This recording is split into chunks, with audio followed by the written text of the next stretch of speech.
Bismillahirrahmanirrahim. Assalamualaikum warahmatullahi wabarakatuh. Selanjutnya kita akan membahas materi tentang semi padat atau salep ya. Kita mulai.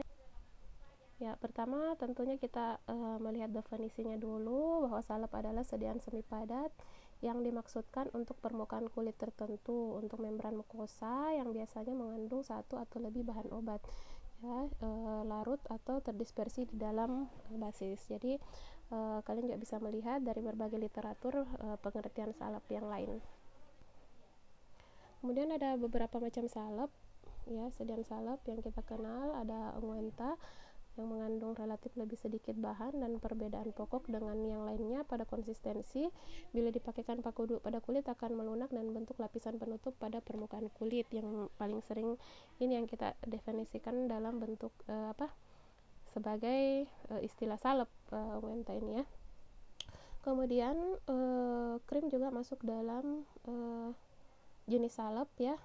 Jenis salep yang dapat dicuci memiliki konsistensi yang lebih lunak dan mengkilat, biasanya digunakan pada daerah yang teriritasi atau tempat yang sensitif. Kemudian ada pasta mengandung zat padat dalam persentase tinggi ya. Jadi kalau pasta itu dia zat padatnya lebih tinggi, populer digunakan pada bidang dermatologi. Sifatnya kaku, biasanya tidak meleleh pada suhu tubuh. Dia akan membentuk dan mempertahankan lapisan pelindung pada area yang diaplikasikan. Ada juga serata. Serata ini berlemak salepnya, dia mengandung malam dalam persentase tinggi dengan titik lebur yang cukup tinggi, makanya dia tidak akan meleleh pada suhu tubuh. Kemudian gel ini salep yang sangat tipis, hampir cair, transparan, mengandung sedikit atau tanpa malam. Dia digunakan pada membran mukosa untuk tujuan melicinkan dan sebagai basis obat. Biasanya terdiri dari campuran sederhana lemak dengan titik leleh rendah dan minyak. Saya agak percepat dulu juga ya dek. Adapun nanti slide yang tidak saya jelaskan silahkan kalian baca ya.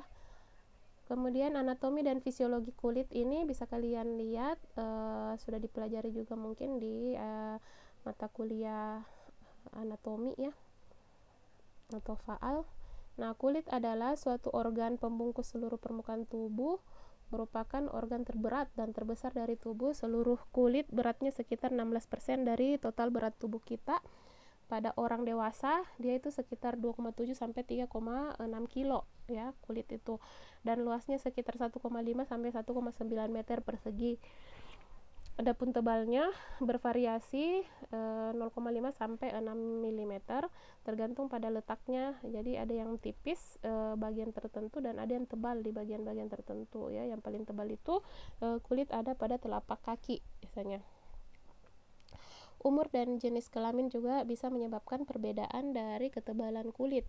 Nah, kulit tipis terletak pada kelopak mata, penis, labium minus, dan kulit bagian medial dengan atas. Kulit tebal yang tebal terdapat pada telapak tangan, telapak kaki, di punggung juga, bahu dan bokong itu adalah salah satu kulit yang tebal. Kemudian fungsi kulit dia itu sebagai proteksi ya, tentunya pelindung. Kemudian juga mengabsorpsi dan ekskresi ya, pengeluaran juga ya melalui kelenjar keringat. Kemudian persepsi, pengatur suhu tubuh atau termoregulator, membentuk pigmen, membentuk vitamin D, dan kreatinisasi ya. Tapi lebih paling besar fungsi dari tubuh itu adalah tentunya untuk proteksi sehingga organ vital tidak terpapar langsung. Nah, ada hal-hal yang penting sebagai farmasis yang harus kita ketahui, bahwa kulit itu pertama melindungi tubuh terhadap luka. Kulit juga melalui persarapan sensoriknya dia bertindak sebagai indera ya, indera peraba. Kemudian kulit juga berperan dalam mengatur keseimbangan air. Kulit mempertahankan temperatur tubuh dan komunikasi dan ekskresi. Nah, ada lapisan-lapisan kulit. Yang pertama adalah epidermis ya, itu adalah lapisan kulit paling luar dan tipis. Yang tipis dan vaskular ya, terdiri dari epitel berlapis gepeng, bertanduk, mengandung sel melanosit, Langerhans Merkel, tebal, epidermis berbeda-beda pada berbagai tempat di tubuh ya, jadi tergantung letaknya, dan paling tebal itu telapak tangan dan telapak kaki. Nah, ini 5 lapisan dari epidermis, ada stratum basal, stratum spinosum, stratum granulosum, stratum lucidum, dan stratum corneum ya. Yang paling atas itu adalah stratum corneum. Kemudian di bawahnya ada stratum lucidum, di bawahnya lagi stratum granulosum dan stratum spinolosum. Kemudian paling bawah sekali adalah stratum basal. Ini untuk lapisan epidermis. Jadi ada 5 lapis. Kemudian setelah epidermis ada lapisan dermis, di mana dermis merupakan bagian yang paling penting di kulit yang sering dianggap sebagai true skin atau kulit yang sebenarnya. Nah, terdiri atas jaringan ikat yang menyokong epidermis dan menghubungkannya dengan jaringan subkutis. Tebalnya bervariasi, yang paling tebal itu letaknya pada telapak kaki sekitar 3 mm. Ini adalah gambar penampang melintang dari dermis. Ada lapisan terdiri dari 2 lapisan ya untuk dermis itu sendiri, ada lapisan papilaris dan lapisan reticularis ya. Kalau lapisan papilaris ini dia langsung berbatasan dengan membran basalis epidermis. Kalau kalian lihat di yang bagian atas ini adalah papillary layer atau lapisan papilaris ya, yang agak kecil ini ya, bisa kalian lihat di gambar yang atas. Di sel lapisan ini saling berpautan dengan secara kasar dengan epidermis. Jadi dia ini yang berbatasan dengan lapisan papilaris ini berbatasan dengan lapisan epidermis. Oleh penonjolan kulit, papillae cori, jalinan yang lebih halus dibentuk oleh serat-serat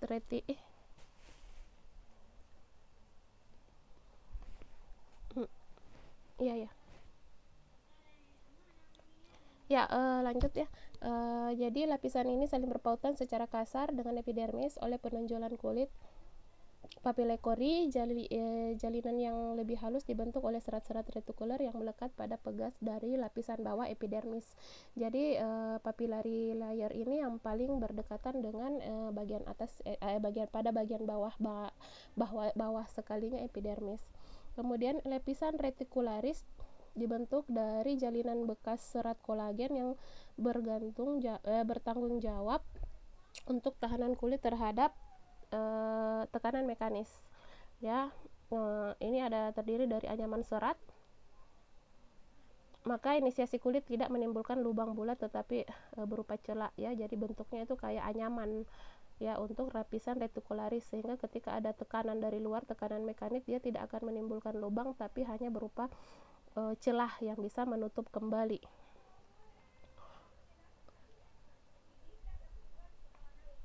Ya, ada hipodermis ya, atau bagian dalam ya, di bawah dari dermis, merupakan subkutis lapisan di bawah dermis atau hipodermis yang terdiri dari lapisan lemak. Lapisan ini terdapat jaringan ikat yang menghubungkan kulit secara longgar dengan jaringan di bawahnya. Jumlah dan ukurannya berbeda-beda menurut daerah di tubuh dan keadaan nutrisi individu. Dia berfungsi menunjang suplai darah ke dermis untuk regenerasi. Nah, di bagian sini, nah ini bisa kalian lihat bahwa hipodermis itu di dalamnya ada folikel rambut ya, kemudian jaringan lemak, kelenjar keringat, jaringan penghubung ya, di hipodermis. Nah, kelenjar-kelenjar di dalam kulit itu sendiri terdiri dari sudoriferus, terbagi menjadi 2 berdasarkan struktur dan lokasinya. Ada kelenjar keringat ekrin dan kelenjar keringat apokrin. Nah, kalau yang ekrin, dia ini tidak berhubungan dengan folikel rambut ya. Dia menyebar meluas ke seluruh tubuh, terutama telapak tangan, telapak kaki, dan dahi. Kemudian sekresi dari kelenjar ini adalah keringat yang mengandung air dan membantu pendinginan evaporatif tubuh untuk mempertahankan suhu tubuh. Jadi dia mempertahankan suhu tubuh dan mendinginkan, biasanya dengan mengeluarkan keringat ya, yang mengandung air. Nah, kemudian kelenjar keringat apokrin.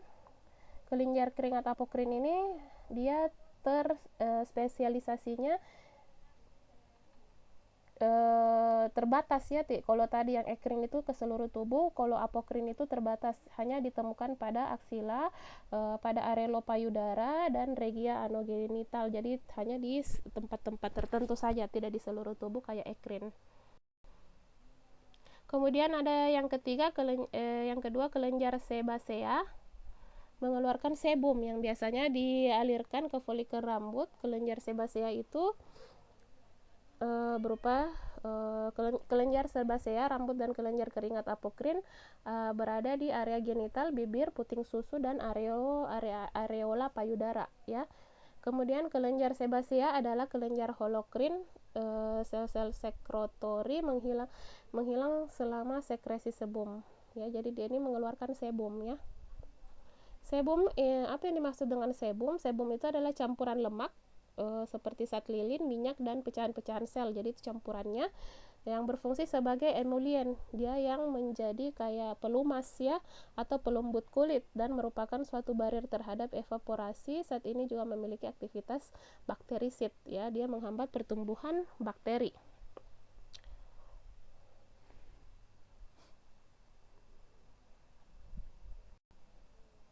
Nah, ini adalah penampang kulit ya. Silahkan dipelajari.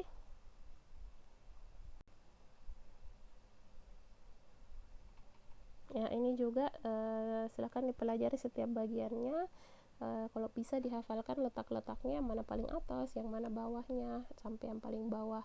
Ya, di sini kalian bisa lihat pembuluh darah itu letaknya di hipodermis. Jadi kalau misalnya kita mau membuat suatu sediaan topikal yang bisa masuk sampai ke sistemik, berarti dia harus bisa menembus sampai kepada bagian hipodermisnya.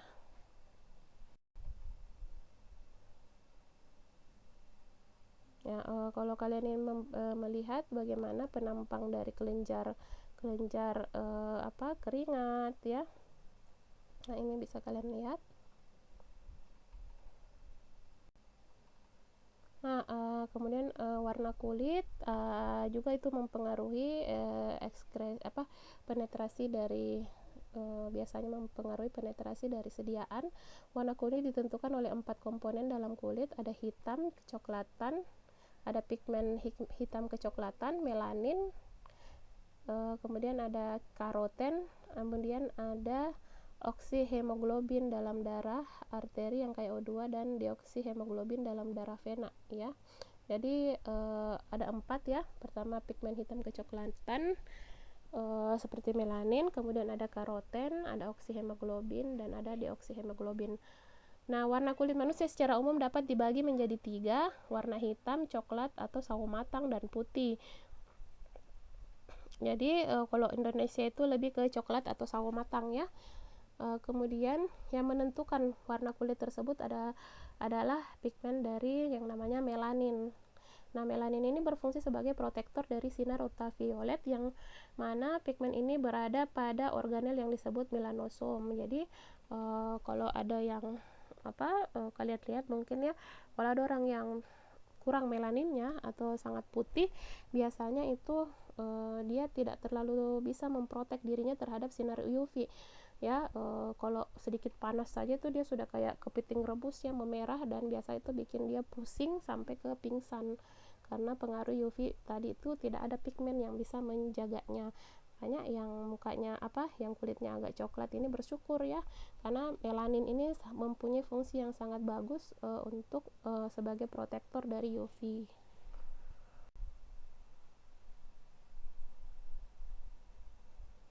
Nah, menyebabkan perbedaan warna kulit ini sebabkan pertama karena melanosit yang terletak pada stratum basalis, dia itu memproduksi pigmen melanin yang bertanggung jawab untuk pewarnaan kulit dari coklat sampai hitam ya. Kemudian ada darah. Dalam pembuluh darah di bawah lapisan epidermis itu kan banyak sekali pembuluh darah. Nah, ini biasanya bisa terlihat sampai ke permukaan dia. Dia bisa menghasilkan pewarnaan seperti warna merah muda. Ini lebih jelas terlihat pada kulit orang putih sih. Kalau kayak orang Indonesia tidak terlalu kelihatan, tapi kalau orang kulit putih ya atau Kaukasian ya, ras yang Kaukasian itu biasanya tuh pembuluh darahnya kelihatan ya, menyebabkan kulitnya kayak warna merah, kelihatan kayak merah-merah, mukanya kayak merah-merah, itu karena pembuluh darah di bawah kulitnya. Kemudian keberadaan dan jumlah pigmen kuning atau karotin hanya ditemukan pada stratum corneum dan dalam sel lemak dermis dan hipodermis, yang menyebabkan beberapa perbedaan pada warna kulit. Jadi ada beberapa sebab ya kenapa orang beda-beda. Nah, kemudian struktur anatomi rambut, silakan kalian baca masing-masing. Dimana rambut ini juga memiliki fungsi ya. Nah, fungsinya itu adalah salah satunya bisa sebagai untuk indera peraba ya, dan pemelihara tubuh dari panas. Jadi kalau kena sesuatu biasanya di bagian yang ada rambut-rambutnya itu lebih sensitif kalau kena yang panas dibanding kayak kalau telapak kan nggak ada rambut tuh. Nah ini biasanya agak lama baru kita nyadari. Tapi kalau di punggung tangan yang punya rambut, kita tuh langsung refleks bergerak kalau panas ya, karena memang ada indera peraba dari rambut tersebut.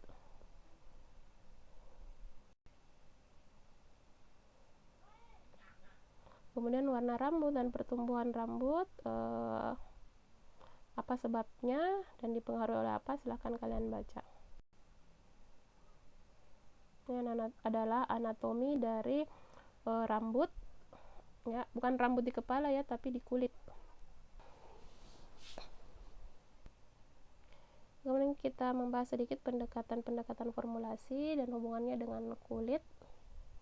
Secara umum, perjalanan sedian topikal telah diaplikasikan dia akan melewati 3 kompartemen, yaitu permukaan, kulit, stratum corneum, dan jaringan sehat. Stratum corneum dapat berperan sebagai reservoir bagi vehikulum, tempat sejumlah unsur pada obat masih berkontak dengan permukaan kulit, namun belum berpenetrasi, tetapi tidak dapat dihilangkan dengan cara digosok atau dihapus oleh pakaian ya. Kemudian ada vehikulum sedian topikal dapat mengalami evaporasi. Selanjutnya saat aktif berikatan itu dia akan berikatan pada lapisan yang dilewati seperti epidermis, dermis. Pada kondisi tertentu sedian obat dapat membawa bahan aktif menembus sampai ke dalam sekali, yaitu pada hipodermis. Sementara itu saat aktif pada sedian topikal akan diserap oleh vaskular kulit pada dermis dan hipodermis. Nah, absorpsi obat, bagaimana mekanisme absorpsi perkutan? Nah, absorpsi obat melalui kulit dapat melewati beberapa jalur, yaitu di antara sel-sel dari stratum corneum. Jadi dia akan masuk melalui antara sel-sel dari stratum corneum. Kemudian setelah itu dia melalui dinding dari folikel rambut juga bisa ya. Dia lewat dinding-dinding folikel rambut masuknya. Bisa juga melalui kelenjar keringat. Ya, silahkan dibuka penampang kulit yang tadi. Kemudian bisa juga absorpsi itu terjadi melalui kelenjar sebaceus. Tadi kita sudah pelajari semua ya tentang bagian-bagian kulit ini. Nah, silakan dibuka kembali. Nah, obat juga bisa masuk melalui sel stratum corneum ya. Jadi dia menembus masuk ke dalam sel stratum corneum. Jadi yang pertama tadi itu dia melewati antara kayak apa sih istilah kalau orang Makassar biasa sepek-sepek di antara sel-sel. Jadi kayak ada celahnya tuh kan, itu sel stratum corneum itu bentuknya kayak susunan batu bata tuh. Nah, di situ kan ada celah-celah antara sel-selnya, dia bisa lewat situ ya. Nah, kalau yang terakhir ini dia memang masuk ke dalam sel stratum corneum, menembus ke dalam ya, tidak melalui celah. Ada beberapa faktor yang mempengaruhi absorpsi atau penetrasi secara perkutan atau di kulit. Pertama, kondisi kulitnya ya. Kondisi kulit ini, apakah kondisi kulitnya itu kondisi sehat atau kondisi kulit terbuka ya, misalnya luka. Kemudian kelarutan dari penetrannya. Jadi biasa kita tambahkan penetran atau yang membantu penetrasinya. Kemudian konsentrasi dari penetrannya berapa banyak. Ini juga mempengaruhi kemampuan absorpsi dari sediaan kita. Kemudian hidrasi kulit. Nah, biasanya kulit terhidrasi itu lebih mudah untuk ditembus oleh sediaan ya. Maksudnya di sini kayak masih dalam keadaan basah, Ini biasanya kalau masih lembab kulit itu biasanya sangat bagus ya untuk penetrasi atau masuk terabsorpsinya sediaan. Makanya kalau habis mandi biasanya itu disarankan menggunakan lotion atau apa sih namanya, hand body ya, hand and body lotion itu setelah mandi dimana kulit masih dalam kondisi terhidrasi. Kemudian juga dipengaruhi oleh pembawa, pelarut, dan faktor-faktor lainnya. Nah, silahkan kalian baca ini, apa sih yang menyebabkan atau apa faktor-faktor yang mempengaruhi penyerapan sediaan topikal ya.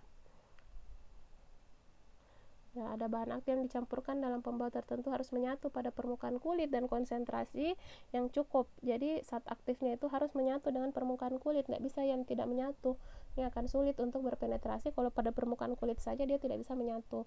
Konsentrasi dari bahan aktif merupakan faktor penting. Jumlah obat yang diabsorpsi secara perkutan atau per unit luas permukaan setiap periode waktu bertambah sebanding dengan bertambahnya konsentrasi obat dalam suatu pembawa ya.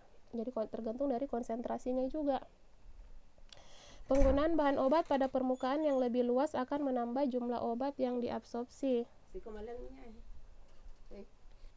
Penggunaan bahan obat pada permukaan yang lebih luas dia akan menambah jumlah obat yang diabsorpsi. Jadi semakin luas permukaan yang kita aplikasikan, maka semakin banyak juga jumlah obat yang akan dapat diabsorpsi ke dalam kulit. Selanjutnya, ada tidaknya pembungkus dan sejenisnya saat sediaan diaplikasikan ya, ada tidaknya pembungkus dan sejenisnya saat sediaan itu diaplikasikan ya. Apakah ada tidak lapisan yang menutupi kulit kita pada saat diaplikasikan? Pada umumnya, menggosokkan sediaan akan meningkatkan jumlah bahan yang aktif yang akan diabsorpsi. Jadi penggosokan pada kulit itu sebenarnya akan mempermudah zat itu terabsorpsi ke dalam kulit. Absorpsi perkutan akan lebih besar bila sediaan topikal dipakai pada kulit yang lapisan tanduknya tipis ya. Jadi pada tempat-tempat yang memiliki stratum corneum yang tipis itu lebih mudah untuk terabsorpsi ya. Misalnya pada tangan atau pada lengan akan lebih banyak terabsorpsi dibanding pada telapak tangan seperti itu, karena stratum corneumnya pada telapak tangan jauh lebih tebal. Pada umumnya makin lama sediaan menempel pada kulit, makin banyak kemungkinan diabsorpsi. Pada kulit utuh, dalam arti hal ini kulit utuh adalah kulit yang tidak luka atau tidak ada luka terbuka. Secara umum penetrasi sediaan melalui lapisan epidermis lebih baik daripada melalui folikel rambut atau kelenjar keringat, karena luas permukaan folikel dan kelenjar keringat lebih kecil dibandingkan dengan daerah kulit yang tidak mengandung elemen anatomi. Stratum corneum sebagai jaringan keratin akan berlaku sebagai membran semi permeabel dan molekul obat terpenetrasi dengan cara difusi pasif. Nah, difusi pasif, pergerakan atau penembusan molekul obat melalui kulit sebagian besar dengan cara difusi pasif. Ya, jadi ada beberapa cara penetrasi obat melalui kulit. Yang pertama difusi pasif. Nah, ini bisa kalian lihat pada gambar. Kalau difusi pasif, tentunya dia tidak memerlukan tidak memerlukan bantuan atau transport untuk masuk ke dalam kulit. Ya. Kemudian di sini dikatakan pergerakan atau penembusan molekul obat melalui kulit sebagian besar dengan cara difusi pasif. Difusi pasif itu apa yang harus diperhatikan? Pertama, transfer membran semi permeabel, ya. Kemudian obat dalam keadaan terlarut. Ya, jadi obat ini harus dalam keadaan terlarut untuk bisa masuk menggunakan metode difusi pasif. Kemudian prinsipnya itu adalah perbedaan gradien konsentrasi ya, karena dia mengikuti hukum Fick 1 di mana dia akan bergerak dari konsentrasi tinggi ke konsentrasi rendah untuk mencapai keseimbangan konsentrasi di tubuh. Jadi misalnya obat diaplikasikan di atas kulit nih. Karena ada perbedaan konsentrasi pada bagian permukaan kulit dengan yang di dalam kulit, maka obat cenderung masuk ke dalam kulit secara difusi pasif untuk menyeimbangkan konsentrasi di dalam dan di luar. Jadi dia akan masuk ke dalam, ya. Karena makanya harus ada perbedaan gradien konsentrasi antara di luar kulit dengan di dalam kulit. Nah, kemudian Difusi pasif juga bisa melalui celah-celah seperti yang ada pada gambar ya, atau menggunakan kayak suatu sistem yang dimana ya pokoknya dia menggunakan kayak protein-protein yang ada pada permukaan tubuh ya, berbeda dengan transport aktif. Kalau transport aktif, nah ini membutuhkan suatu transport ya, atau sesuatu yang dapat membantu supaya yang obat-obat dalam tubuh ini bisa masuk ke dalam menembus kulit. Nah, silakan dibaca tentang hukum Fick 1. Nah, kemudian ada persamaan Stokes and Einstein.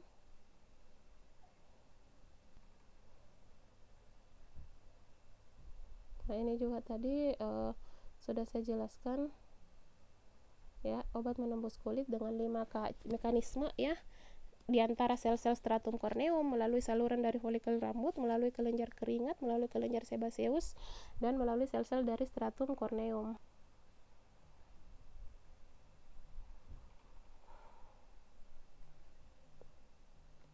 Ya, saat radiasi topikal diaplikasikan pada kulit terjadi 3 interaksi. Yang pertama, solute vehicle interaction ya, atau interaksi antara cairan vehicle ya.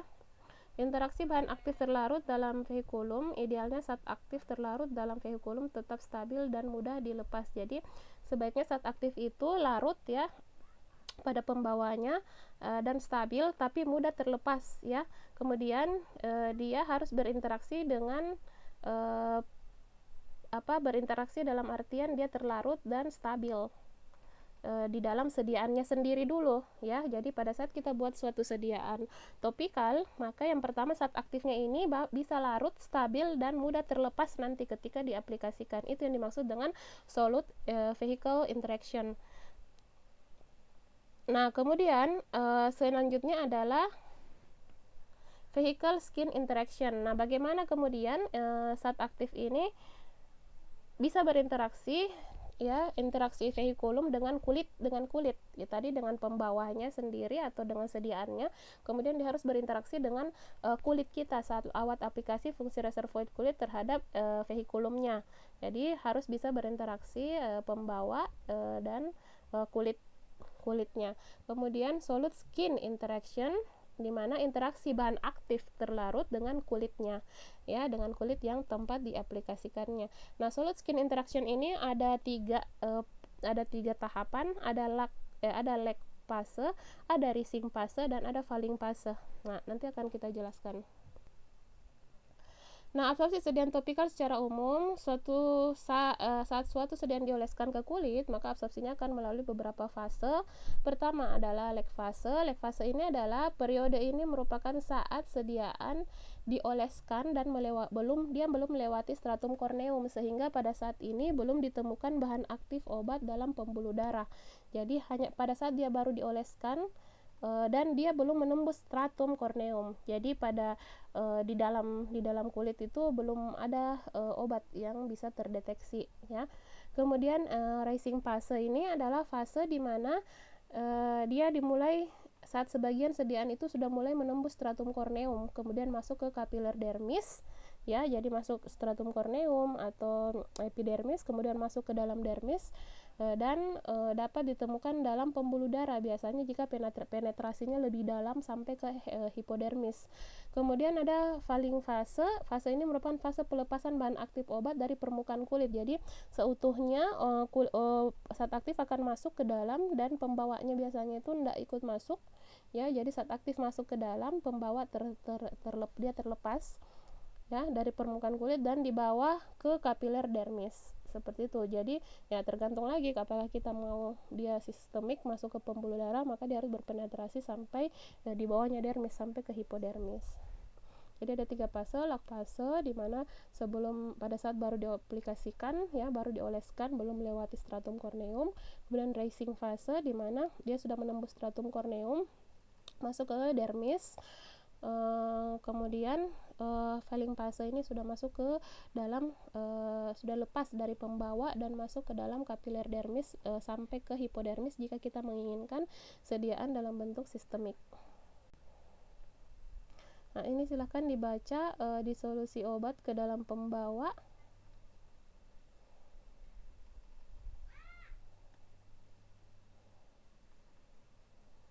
Metode-metode untuk studi absorpsi.